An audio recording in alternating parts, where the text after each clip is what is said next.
سلامونه. د کامن وایس یوه بله برخه دې ته بیټا وایي یا سپانټینیس سپیچ، خپلواکه وینا. دې توپیر له هغه مخکیني کار سره څنګه ده؟ مخکیني کار کې موږ او تاسو دلته جملې درلودې او هغه مو لوستلې. مثلا دلته راتلی تاسې معمولا په دې شکل باندې کېدو، جمله لیکلې وه، تاسو لوستله، یعنی لیکل شوی په غږ اورېدل. خو دا برخه بیا متفاوته ده. په دې برخه کې څنګه ده؟ په دې برخه کې موږ یو شی لرو په سپانټینیس سپیچ برخه کې، او هغه بیرته د سپانټینیس سپیچ برخه کې موږ دلته راځو، یعنی هماغه لینکونه تاسې کولی شئ تعقیب یې کړئ، یا به لینک زه تاسې سره شریک کړم. پوښتنو ته ځواب ورکړئ. پوښتنو ته ځواب ورکړئ په دې معنا باندې چې دلته یوه پوښتنه لیکله شوې، ازاده پوښتنه ده. ازاده پوښتنه په دې معنا باندې چې یو مشخص هو نه جواب نه لري، او هر څوک کولی شي په خپل زړه باندې جواب ورکړي. مثلا که ته د خپل راتلونکي تقدیر په اړه له ځانه پوښتلی شوای، څه به ترې وپوښتې؟ مثلا د خپل راتلونکي په اړه به دې له ځانه څه وپوښتې چې څه در پېښېږي.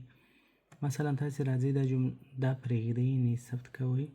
بله راځئ، تاسو ولې خپل مسلک خوښوئ؟ ځینې پوښتنې شاید ډېرې مفصلې نه وي، او ځینې بیا مثلا هغه دا اوس صحیح پوښتنه نه ده. متاسفانه پوښتنې هر څوک زیاتولی شي، خو موږ له 100 نه زیاتې صحیح پوښتنې لرو. مثلا ځوانان او پېغلې باید کوم ډول ازادي ولري، کومه ونه لري. دې ته هر څوک خپل جواب ورکولی شي. یا راځئ مثلا یوه بله پوښتنه د سیند غاړې ته ناست او د اوبو غږ اورېدل انسان ته څه ډول ارامتیا ورکوي؟ ولې مثلا تاسې کولی شئ دې ته مفصل ځواب ورکړئ. یا مثلا کله چې ډېر وخت وروسته باران وشي او د خاورو بوی پورته شي، تاسو ته کوم احساس درکوي؟ دا راځئ او تاسې دلته په دې باندې کلیک کوئ، او کله چې مو کلیک ورباندې وکړ خپل غږ مو ثبتوئ، یعنی ډېر مفصل ورباندې غږیږي. بیا له هغه نه وروسته دا سپارئ. ولې زه یې دلته ړنګوم؟ اوله یې اورېدلی یم صحیح، ځکه چې ما خو دا د ویډیو ډکولو په وخت کې مناسب ځواب نه ده برابر کړی. دلته دویمه برخه لیک په غږ بدلون ده یا ترانسکریپشن ده.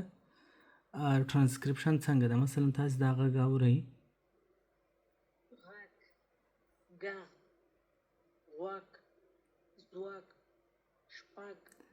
متاسفانه دا یو اشتباه جواب ده. موږ به مثلا دغسې ځوابونه نه هغه کوو. په کافي اندازه باندې غږونه موجود دي، باید سم غږونه جواب کړو. ښایست او بدرنګي ارزښت لري. که چیرې موږ د انسان څېره کې وګورو، ظاهري څېره کې، نو هیڅ انسان الله تعالی بدرنګ نه دی پیدا کړی. ټول انسانان ښایسته دي. الله تعالی دلته مثلا تاسې داسې لیکئ ښه، یصورکم فی الارحام کیف یشاء. صورتونه جوړونکی خپل الله تعالی دی، څنګه چې وغواړي هغسې جوړوي په رحمونو کې. نو هیڅ انسان بدرنګه نه دی، ټول انسانان ښایسته دي، ځکه چې دغه صورتونه یې الله تعالی. بس مثلا دا مو ولیکو، او له دې نه وروسته دا مثلا تاسې چې بشپړ سو هغه مثلا سپارئ. بلې پوښتنې ته راځئ، په همدې شکل باندې ترانسکریپشن کوئ. زه په دې باور یم چې په ودونو کې د خوشحالۍ د څرګندولو لپاره مختلفې لارې څخه استفاده وشي. یوه دا چې خلک په کلتوري لحاظ یو بل ته مبارکي ورکړي. دوی په کلتوري لحاظ باندې موږ د هګیو جنګول لرو. په کلتوري لحاظ مثلا دا کس غږېدلی دی او څه یې ویلي، دا موږ دلته ریکارډوو. دا کولی شي دا تازه ورژن دا پکې راغلی. په کلتوري لحاظ موږ وبښئ، زه به دا غږ ورو کړم. دلته دغه اپشن پکې راغلی دی چې اوس کولی شي دا غږ تاسې نورمال واورئ، تیز یې واورئ، یا یې ورو واورئ. د خوښیو د څرګندولو لپاره دا اوس ورو ده. موسیقي لرو، ډول لرو. دا مثلا څوک تیز لیکل کولی شي په دې شکل، او اوټو یې خپله مثلا جست کوي، نظر هغه وضعیت ته، نظر د کس غږېدلو ته. نو دا یعنې که څوک غواړي چې ژبې ته کار وکړي او په ډېر ساده شکل هغه هم دلته ترانسکریپشن کولی شي. مثلا دلته دې فقط دغه متنونه چې موجود دي غږونه چې موجود دي دا دې په متن باندې واړوي، دا هر څه دی. بیا له دې نه مثلا په همدې شکل باندې کولی شي کوم خوښ نه وي بل ته لاړ شي. په کافي اندازه غږونه موجود دي او البته کم به هم وي. تاسې بیا کولی شئ چې نور غږونه هم ور واچوئ، یعنې ثبت یې کړئ. یوه بله برخه هم پاتې ده هغې ته هم راځو، البته له بیا کتنې وروسته. دغه ترانسکریپشنونه داسې خلکو کړي دي، یعنې څو کسانو ګډه برخه اخیستې ده. دا ځواب ده، موږ یې اورو چې څنګه یې ترانسکریپشن کړی. تعلیم او پیسې دواړه مهمې دي، خو پیسې هر چا سره نشته دی. نو په دې خاطر باندې تعلیم د پیسو ترلاسه کولو لپاره یو ښه وسیله کېدی شي. انسان د پیسو ترلاسه کولو په لارو چارو پوهېږي، د پیسو په مدیریت باندې پوهېږي او همدارنګه د پیسو ترلاسه کولو سرچینې رامنځته کولی شي. دا تر ډېره حده پورې ښه و. مثلا ځینې هغه به پکې پاته وي، لکه دلته یو ډاټ پاته و نه، دا جمله ختمه و، مثلا دلته یو ډاټ یې غوښتو. ښه خیر، دا مثلا تاسې کوئ، تاسې کولی شئ دغه راواخلئ او مثلا جیمنای ته یې ورکړئ چې دغه د دې سپیلینګ او پنکچویشن یا نقطه ګذاري چیک کړي، دقیق یې کړي. بیا دا بیرته مثلا کټ کوئ، جیمنای ته یې ورکوئ او جیمنای یې بیرته مثلا تاسو ته جوړوي او بیا بیرته یې درکوي. تاسې کولی شئ دلته یې پیسټ کړئ. یو تجربه به یې وکړو څنګه کار کوي. البته زه له مخکې د تجربې ته آماده نه وم. یو کمانډ ورکړو چې څنګه یې ایډیټ کوي.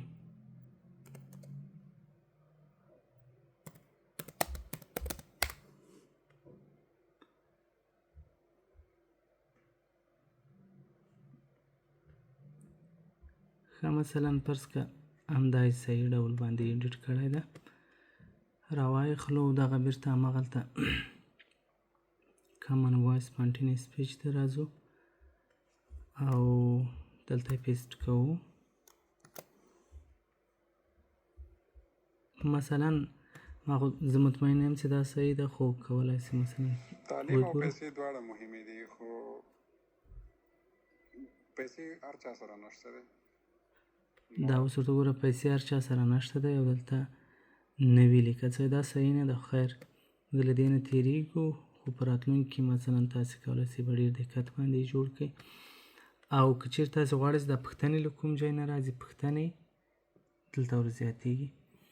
دلته راځي داسې پوښتنې باید ور زیاتې کړئ چې هغه اوپن اینډ وي، یعنې داسې پوښتنې وي چې قاطع ځواب ونه لري، یو ځواب ونه لري. مثلا تاسې پوښتنه ور زیاتوئ چې د پسرلي په موسم کې ستاسو په سیمه کې کوم ډول ګلان کېږي، یا مثلا کوم ډول میوې، کوم ډول مثلا سبزیانې کرل کېږي، کوم ډول مثلا خلک کوم ډول خواړه خوري. داسې کیسې چې هر څوک متفاوت جواب ورکړي، په خپله لهجه یې ورکړي، متفاوته ویکابلري او ټرمینالوژي وکارول شي، تر څو هغه کمی چې په دغه بله برخه کې موجود و، مثلا موږ لیکل سوي جملې ویلې او هلته خو داسې و چې موږ مثلا چې لیکل هغه هم یو څوک مجبوره وویل، ولې کېدای شي دی په خپله لهجه کې متفاوته ونه، په دې کې به دا ستونزه حل سوې وي او دا به هغسې. دلته په دې برخه کې مثلا دا پوښتنې بیا تر یوې مرحلې تېرېږي. مثلا ژوند باید داسې موخه ولري چې د نورو خلکو ټولنې په ښه نغښتې وي. دا اشتباه ده، نه، موږ پوښتنې غواړو او دا یې مثلا دلته یې همغسې هغه اچولې دي، جملې اپلوډ کړي دي. متاسفانه کوم هېواد شته په نړۍ کې چې افغانان هلته ژوند ونه کړي؟ اشتباه ده. مثلا تاسو ډېره له مجازي نړۍ څخه اشتباه ده، مثلا اشتباه ده. زموږ پیغمبر په څو کلنۍ کې پیغمبري باندې مبعوث سو، جمله صحیح ده، خو دې جواب هم ډېر لنډ ده.